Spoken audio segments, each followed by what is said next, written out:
ស្ដាប់សំដីពុកផ្ដាំមុនទៅថាកូនត្រូវមើលថែខ្លួនផងកូនផ្លៃពុកទៅមិនយល់ទេចូលកូនកុំបារម្ភអីព្រោះពេលនេះជាតិទឹកដីត្រូវការពុកឈរលើកដៃលាទាំងញញឹមក្ដីសង្ឃឹមនឹងរក្សាឲ្យបានសុខដើម្បីជាតិនឹងប្រជាជនរស់នៅសុខផុតក្ដីទុក្ខលោកពុកស៊ូឈរនៅមុខស្ម័គ្រព្រមការពារ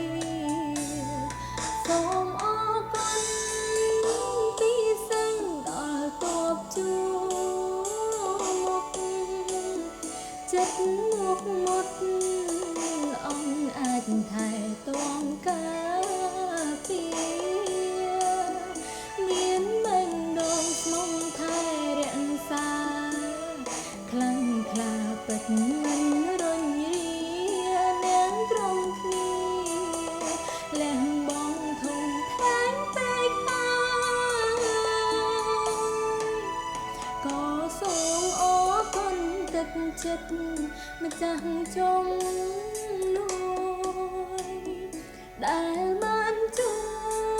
យមិនចង់បានអ្វីតបឡើយ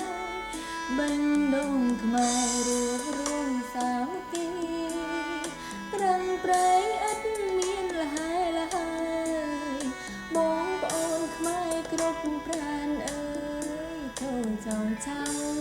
ទុក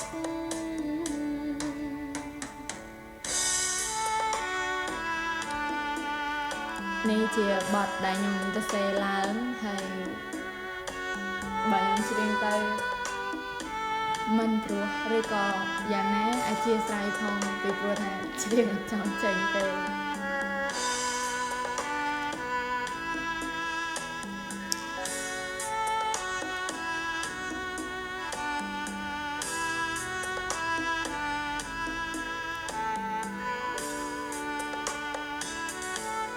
សូមអរគុណ